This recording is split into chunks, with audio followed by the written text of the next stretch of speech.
ভাই কি করিচ্ছেন আপনি? হ্যাঁ, এতে বিল দেখিচ্ছে। ও, তা আমার এই মাসে কয় ইউনিট আছে ভাই? না দেখে বলেন তো, মূর্খ সুর্খ মানুষ। এই মাসে আপনার 110 ইউনিট আছে। ও, তা 110 ইউনিটে কয় টাকা হচ্ছে আমার? আগে থেকে আমাদের জন্য বিলটা জানলে না বিল দেওয়ার সুবিধা হয়, গরিব মানুষ। ভাই আপনার এটি 700 টাকা বিল আছে। ও, তাই 110 ইউনিট তাহলে 700 টাকা হচ্ছে? না ভাই, আপনার 110 ইউনিটের দাম 660 টাকা, আর মিটার ভাড়া আপনার হচ্ছে 40 টাকা। এই মোট মিলে আপনার 700 টাকা বিল, বুঝছেন? ও, মিটার ভাড়া 40 টাকা, মানে বুঝলাম না ভাই। আমাদের কোম্পানির থেকে এই মিটার লাগিয়ে দিছে, বুঝছেন, তাই মিটার ভাড়া নেওয়া লাগে। তা ভাই, কোম্পানি তো আমাকে মিটার ফ্রি দেয়নি, মিটার লাগে নেওয়ার সময় আমাদের থেকে মিটারের টাকা নিছে, তা এখন আবার কিসের মিটার ভাড়া নিচ্ছেন আপনারা? আপনার এত প্রশ্নের উত্তর আমার কাছে নাই। আমার কথার তো উত্তর আপনার কাছে থাকবেই না। আপনাদের কোম্পানি থেকে আমার ঘর মিটার লাগে দেখেছেন, আবার আমার থেকে আবার মিটারের ভাড়া চাচ্ছেন। আপনাদের উচিত আবার আরো উল্টো, আপনাদের মিটার যে আমার ঘর লাগে রাখছেন এই মিটারের ভাড়া দেওয়া। আহা, আপনি এত পেঁচাল পারেন কে? এটা উপর থেকে হয়ে আসছে এরকম। উপর থেকে কি হয়ে আসছে? এটাই বয়ে যাচ্ছে। কি বয়া যাচ্ছে আমাকে না বুঝুন। এ ভাই, এত কিছু আপনি বুঝান যাবে না, আমার অনেক আরো কাজ বাকি আছে, সময় নাই এখন।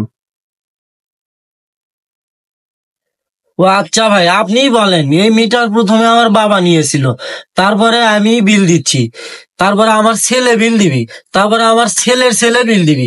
এইভাবে যদি পর্যায়ক্রমে আপনি যদি মিটার ভাড়া নেন, তাহলে তো যে পরিমাণে টাকা নিবেন এই পরিমাণ টাকা দিয়ে আবার একটা পদ্মা সেতু ভরা যাবে। আহা, আপনি অশিক্ষিত মানুষ, আপনি তো এত বুঝানো যাবে না। আমি অশিক্ষিত মেনে নিলাম, আপনি তো শিক্ষিত। হ্যাঁ, শিক্ষিত দেখে তো আমি চাকরি করতেছি।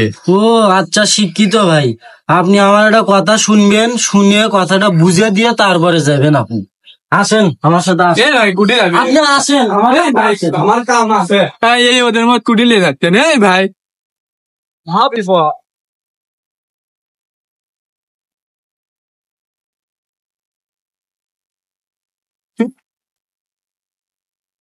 আসে। এ ভাই, নামবো গে? ঠিক মানে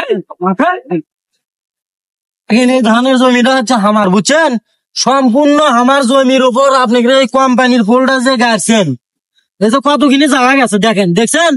না হলেও 3টা গোছ ধান গাড়া গেল নি, বছর শেষে আমি না হলেও 4 কেজি ধান পানু নি এটি থেকে, তা সেটা মনে করেন আমার মার যাচ্ছে। তা কই আপনারা তো আমাকে জমির ভরা দেন না, পোলটা যে আমাকে জমি ফাও ফাও পুঁতে রাখছেন, আর আপনারা তো ঠিকই মিটারের ভরা চাচ্ছেন। এ ভাই, আপনি এই ওদের মধ্যে এই কাদোয়ালা ধানের ভিড় মধ্যে লিয়ে আলেন, এই পোল পোতা দেখাবেন না?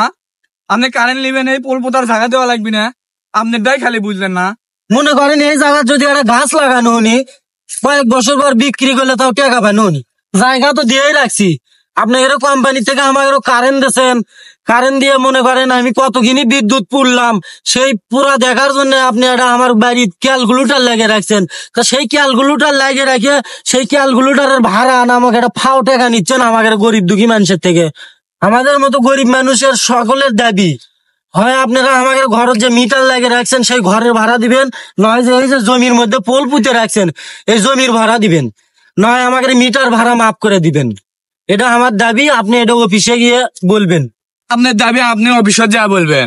আপনি আমার মতো গরিব দুঃখী মানুষের পাশে থেকে এই দাবিটা অফিসে গিয়ে বলেন। এটা আমি অফিসে বললেও হয়তো কাজ হবে না, তবুও আমি বলবো।